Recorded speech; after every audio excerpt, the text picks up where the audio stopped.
great to be here with you, and let's get into how to demystify ESG.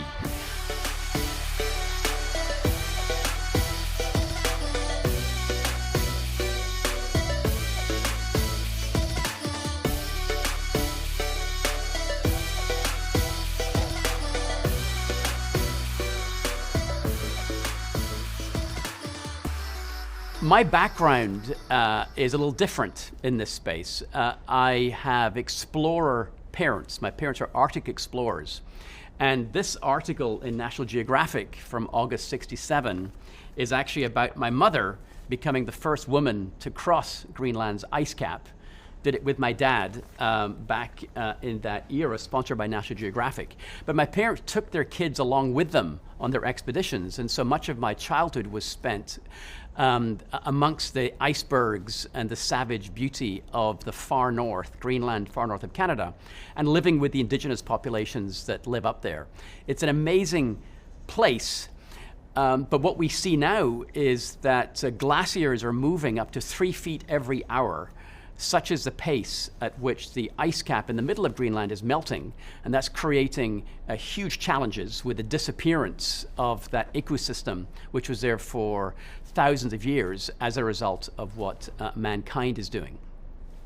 Now, I wanted to get a job in the environmental or NGO space back in the 80s coming out of university, but couldn't get a job. And so I got an MBA along with a couple of law degrees at Cambridge, and then fell backwards into McKinsey, but in joining the business world, decided to bring a societal perspective to my traditional client service. So helping companies not just improve their profitability, but also find ways to really benefit society in parallel.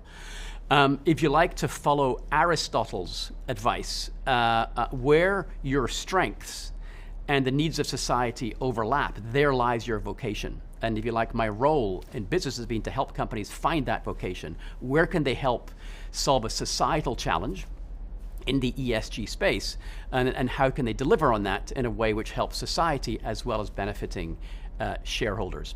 I'm now a senior advisor. I was at McKinsey 33 years. I'm now an advisor to McKinsey, having retired. I also advise Blackstone and work with Tomorrow.io and other smaller companies in identifying that magic spot where they can most benefit society, benefiting all stakeholder groups as well as shareholders. So we're going to demystify ESG, but let's start with stakeholder capitalism, a broader umbrella framework relative to shareholder capitalism. There was a big push, particularly in the 70s. Milton Friedman led this effort, and Warren Buffett still pushes this today. Companies should just focus on making money, allow governments to worry about regulation and the context in which those companies should operate. Unfortunately, capitalism, or shareholder capitalism, failed to make more than just a few people rich. And we have today a social crisis in America where frontline wages haven't gone up in real terms in 40 years, and we have massive wealth inequality. The racial wealth gap in America is worth about $1 trillion of GDP, lost GDP to the American economy, simply because the net worth of a black family is 1/10 on average what it is of a white family. That just cannot be sustained. We also have urgency. We have an environmental crisis, plus that social crisis, and a governance crisis, where America is struggling to be an effective democracy. As a result of these things, companies have to step up and fill the gap through stakeholder capitalism, where they take on board the responsibility not just of delivering for shareholders, but also for stakeholder groups, including employees, customers, broader society, the planet, as well as their regulators, in order to broaden that perspective. So how do you do that effectively? My work with companies starts with them identifying what is their purpose, what is the benefit that they bring to society that is unique. Asking the question, if you like, what would the world lose if your company disappeared? If you're a bank and you disappeared, would another bank not be able just to replace all your products and services? Or do you bring something quite unique and different? PayPal great example of a company whose purpose is to democratize financial services and make it available, to make everyday financial services available to everybody. That's a terrific purpose, and they then anchor that in a number of ESG initiatives. Purpose and ESG work together. Purpose is a statement of what that big, unique benefit is that companies bring to society. They have to discover that or rediscover it. That's then anchored in ESG initiatives. And what ESG brings is a sense of metrics and measurement and a series of very clear buckets in which a company can focus. Purpose without those ESG buckets is just fluff. ESG without purpose is just a list of initiatives without really having any integration between them. Let's have a look at different ESG dimensions.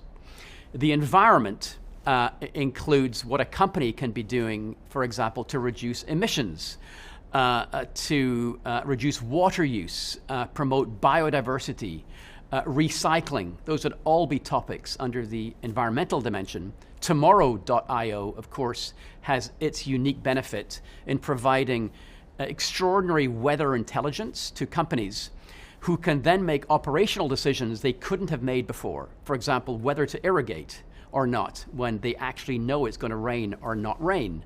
Or flooding. They can say whether there'll be flooding in the Bronx, but not in Queens. It's so specific, neighborhood by neighborhood, and New York City is using it for that purpose. They provide an amazing benefit for organizations with that intelligence to make different operational decisions, and that is what they bring to this particular space. Other companies focus on the S, the social dimension. For example, the buckets there would be earning and paying a living wage, investing in workers' future through training, diversity, equity, and inclusion, really building a sense of belonging in the company.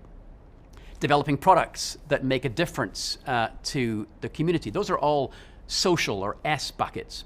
And then governance is all about, are we paying our fair share of taxes? Do we make external decisions which are consistent with the company's purpose? Diversity of the board would be an aspect there as well. Now, very important then for companies to look across E and S and G and decide where are we going to play and where are we going to win? Right? Where will we be a good citizen and deliver a reasonable performance? But then where will we win? Where are the one or two areas where we're truly going to deliver standout focus and performance? And then embed that philosophy into new services, new products, and grow the company through what's become a strategic focus on purpose and ESG, or we call it purpose-focused ESG, which delivers that societal upside as well as delivering great returns for shareholders. Let me expand a little further on the governance bucket, because this is what gets many companies into trouble today. Paying your fair share of taxes, that's a big deal. Tech companies, of course, are criticized for not paying their fair share of taxes. The company's external positions, for example, getting out of Russia, that's a very important geopolitical consideration today, which is covered squarely by the governance bucket. Diversity and competence of the board. We see boards today that are more diverse, but not particularly deep on the content of ESG, or able to implement what makes ESG important. Paying your fair share of taxes, ethics, these are all covered under that governance topic. Now, unfortunately, for many companies, the accountability for different ESG dimensions is actually fragmented. The board covers governance. The company delegates the social dimension to HR, and then the environmental piece is often led by a chief sustainability officer who doesn't actually run a business unit and might be lost in government relations somewhere. That makes it particularly challenging for companies to have an integrated, coherent approach across ESG, and has created many challenges. For example, the triple whammy we often saw during the Black Lives Matter demonstrations, where a company will issue a statement, the board will, supporting Black Lives Matter. In parallel, they lay off much of the front line, which includes minorities. And in parallel with that, they'll be doing a share buyback or, God forbid, increasing CEO executive compensation. And it's very easy for us looking from the outside in to see how this company is essentially greenwashing. It's not consistent, it's not coherent, which raises the challenge of executing ESG in a way which is seen to be authentic and following a narrative which people can understand and would support. So why are these factors even more important now and even accelerating? Well, we're facing an environmental crisis, which Shimon has talked more about. We also have a social crisis of poverty and inequality, wealth inequality in America. Get this, 50% of employees in the Russell 1000 cannot afford to live, a family of three cannot afford to live, even with both parents working. The racial gap in between net worth of a black family versus a white family. Black families have a tenth of the net worth of a white family on average. This has to change. We also have a governance crisis, bipartisan politics in America, which is getting in the way of getting things done. Given these challenges, companies have to step up and broaden the aperture in terms of their focus. That's something that's pushed by consumers. Consumers have the same level of expectation of what companies are doing for society as they do of governments. Generation Z is also pushing this, an increasingly important piece of the population. They expect meaningful work. They expect their employer to provide both a living wage and purpose at work. And what we've seen in the last few months is more people resigning than in history of since records were kept, if you like, to go to other companies where the employee might find more pay or more meaning and purpose. And regulators are pushing this too. The SEC coming out with very far-reaching legislation, probably enacted by next year, where companies are making commitments on climate change. They have to stand and deliver, show how they will reach it, show how they will govern those changes to a lower carbon economy with strong penalties if they don't. This is shifting dramatically the focus of companies, I think, in a very positive direction. There's a lot of tension in this space between two schools of thought. One school which says companies should just focus on profit, and another which says companies need to focus more broadly than that and deliver for all stakeholder groups. Is there a choice, therefore, between purpose and profit or not? I say no, it's a false dichotomy. The real choice is between short-term thinking and long-term thinking. Now, 65% of CFOs in America confess they would veto a positive project, a positive NPV project that would deliver for company performance. They would veto that project if it was going to cut into their quarterly earnings. Such is the tyranny of the focus on the quarterly analyst meetings. And there's a huge loss to the economy because companies are very short-term in their focus. In contrast, companies that focus 5 to 7 years out, long-term focus companies, can focus on the broader stakeholder needs because stakeholder interests are aligned in the long term. Happy, well-paid employees will perform more productively. But if you increase frontline pay, it'll take more than a quarter for the benefits to come from that.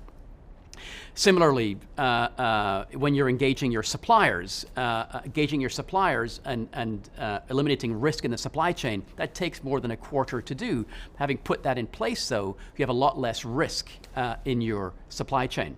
Similarly, regulators are less interventionist when they see you doing the right thing over the long term for your stakeholder groups. So stakeholder capitalism, which can be implemented through ESG in the way we've described, actually delivers higher benefits to shareholders in several ways. Lower risk, lower cost of capital. You pay less for your debt if you have a high ESG performance. You also have lower attrition. You have much more engaged employees. And finally, higher growth. We're seeing a much higher growth coming from organic products or purposeful products than we are from traditional products. And so there's a whole series of different financially measurable dimensions which come from this focus. So how do you actually implement ESG in the right way? Well, we see a lot of companies getting it wrong. Greenwashing, of course, is prevalent, and a lot of the criticism is I think, very valid. Companies that treat ESG as a branding exercise, and they will paper over the cracks with a fluffy statement developed by an ad agency about their purpose, but they won't actually implement anything materially different in what the company is doing. We see a lot of that. We also see companies that will come up with a target that might be 2050. 2050 targets are a joke. That's at least 6 or 7 management teams that are down the road. Let's have a 2022 target. Or companies that don't, along with implementation in this space, link it to compensation. What difference does it make to somebody's pay as to whether or not they're going to actually do it? So a number of elements of greenwashing. So how do you then get it right and avoid those criticisms? It's all about developing a credible purpose narrative which is anchored in ESG. And it starts with the company understanding this is a business exercise. It's something that the core business undertakes. It's not something that happens as a sideshow, where they decide which will be the ESG areas to focus on. It'll start probably with an internal reflection. Every single company, when it was launched, had a purpose. There was a societal benefit linked to the inception of that company. That has to be rediscovered for many brownfield companies. What was that purpose we had when we were first launched? And then how does that manifest itself in an ESG benefit? So that internal reflection is important. Engaging employees, what excites them about coming to work?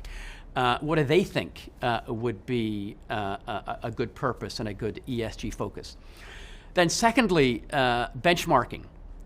Doing an ESG teardown is something that I recommend, where companies actually compare and contrast their performance on ESG parameters against peers, look at where their strengths are and where their vulnerabilities are.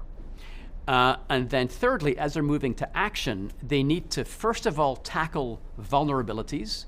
Nobody cares what a petroleum company has to say about the social and governance dimensions before they've actually tackled what they're doing to limit emissions. What is the technical limit in terms of emissions that they can reduce their emissions to be seen to be credible on that E dimension where they are vulnerable? You have to tackle vulnerabilities before you then take your strengths and take those strengths into such a focus that they become a strategic differentiator. And then the execution backed by metrics, short-term targets, accountabilities is a very important piece of this, so you're not criticized for the greenwashing we mentioned before. So companies that get this right, what do they look like? Well, first of all, they've got a very clear narrative. We know exactly what they stand for in terms of societal benefit, and we know exactly what they're going to do to deliver on that. They've got passionate employees. Employees are 4 times more motivated when they can bring their personal purpose to work and see that purpose linked to the corporate purpose in meaningful ways in their day job. You get 4 times more productivity, and they bring to work initiative, creativity, collaboration, not just rigor and obedience.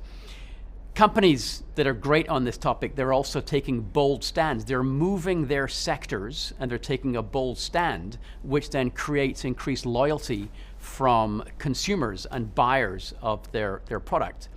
And they're focused for the long term. Their language is long term. Their dialogue, their initiatives, their communication talks about stakeholders and talks about how they're benefiting each of those stakeholder groups, including, of course, the shareholders, who are also very important. So we've spoken a lot about governments and what they can do, and companies. Let's talk about individuals. What can we do today as consumers? Now, interestingly, companies have moved quite quickly. COP26, the biggest climate conference, which happened last year, we saw company targets, company commitments, which frankly outpaced government commitments. So we do see companies moving very positively in the societal space. But what about individuals? What can we do? Well, let's stop being consumers and start being stewards. Let's turn off the lights, turn off the electronics. Did you know that an iPad or a computer or a cell phone will use 20 times more energy during its life when it is not actually being used than when it is? Because we never turn the darn things off. It's always on sleep mode. It's always switched on, consuming energy. Let's buy less stuff, locally produced, higher quality, and avoid some of these products that we don't actually need. Let's reduce the plastic. We can do that in our lives. It's shifting from being a consumer of resources to a steward. I think it's also beneficial for individuals to get informed. There's a great index called the Just Capital Index, which is publicly available, which actually lists which companies, according to Just Capital, a terrific NGO, are actually high performers in the societal space. Choose careers which cover each of the three sectors. Tri-sector athletes solve societal problems. People who have experience and sensitivity to the social sector, the public sector, and the private sector, and can then bring that skill set for these three sectors to work together to solve societal issues. We can all make a big difference here. Let's do it. The seas are turbulent, but the winds are moving in the right direction on ESG. And increasingly, we see fabulous companies stepping up and leading their sectors, leading the charge in doing the right thing in this particular space. And it's fabulous that during ClimaCon 2022, Tomorrow.io will be announcing winners of awards, specifically the ESG and Climate Adaptation Awards. So watch this space and you'll see these awards being given out at different times during the day.